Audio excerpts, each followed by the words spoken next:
وما أرسلنا من قبلك إلا رجالا نوحي إليهم فاسألوا أهل الذكر إن كنتم لا تعلمون بالبينات والزبر وأنزلنا إليك الذكر لتبين للناس ما نزل إليهم ولعلهم يتفكرون.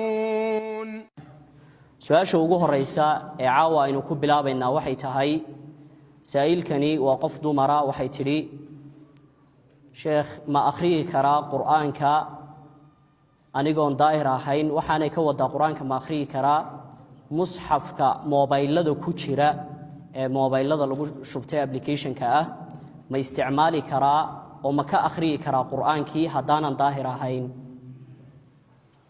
الحمد لله والصلاة والسلام على رسول الله وعلى آله وصحبه وسلم تسليما كثيرا.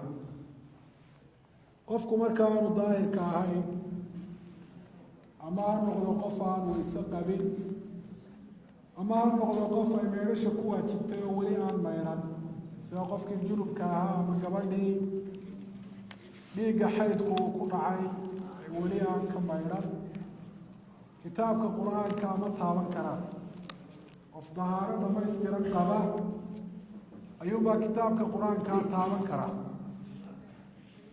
وأي النبي عليه الصلاة والسلام يقول لا يمس القرآن إلا طاهر قرآن كتابن ما يبي معنى يان تابن قف ظاهر مو يان قف كلام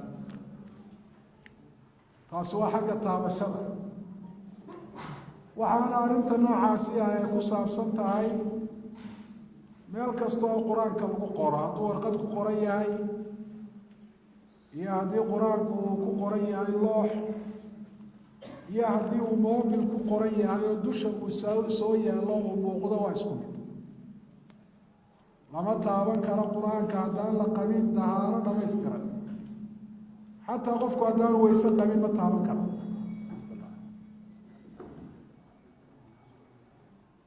arinta ku saabsan akhrinta quraanka qofku waa akhrin karaa isagoo aan daahir ahayn gabadha iyadoo xaydle dusha waa ka akhrin kartaa ama iyadoo dusha meel dheer ka eegaysa musxafka oo aan taaban qofkii junubka quraanka waa akhrin karaa qofkii aan weyse qabinina quraanka waa akhrin karaa. alimaam albukhaari raximah allahu tacaala wuxuu u daliishaday xadiidka caaisha radi allahu canha ay tidhi kaana nabiyu calayhi salaatu wasalaam yadkuru allaha calaa kulli axyaani rasuulku wuxuu ahaa xaaladihiisa oo dhan mid ilaahay subxaana wa tacaala xusa ayuu rasuulku ahaa. ilaahay dikrigiisana waxaa u sarreeya una fadli badan akhrinta qur-aanka. axaadiida markaa qofka junubka ama gabadha xayd kale qur-aanka akhrintiisa u diideysaa waa axaadiid daciifa wey sida xadiidka cabdillahi bni cumar iyo xadiidka cali bin abi aalib laga wariyo. saxaabada rasuulkana qaarkood waxaa ka sugnaatay iyagoo junuba inay akhrin jireen qur-aanka.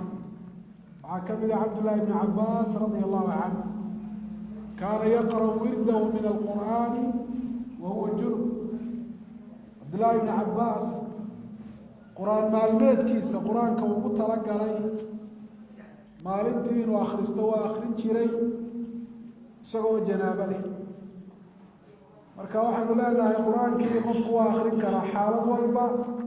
xaalad akhrintiisu ay mamnuuc ka tahay ma jirto, laakiin taabashada meesha uu qur-aanku ku qoran yahay qur-aan khali yahay ama hadal kale uu kula qoran yahay laakiin qur-aanku uu ka badan yahay taasi ayaa adiladu ay diiday. wallahu aclam.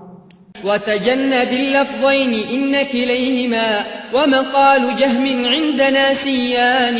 يا أيها السني خذ بوصيتي واخصص بذلك جملة الإخوان، واقبل وصية مشفق متودد واسمع بفهم حاضر يقظان. كن في أمورك كلها متوسطا عدلا بلا نقص ولا رجحان واعلم بأن الله رب واحد متنزه عن ثالث أو ثاني الأول المبدي بغير بداية والآخر المفني وليس بفاني وكلامه صفة له وجلاله منه بلا أمد ولا حدثان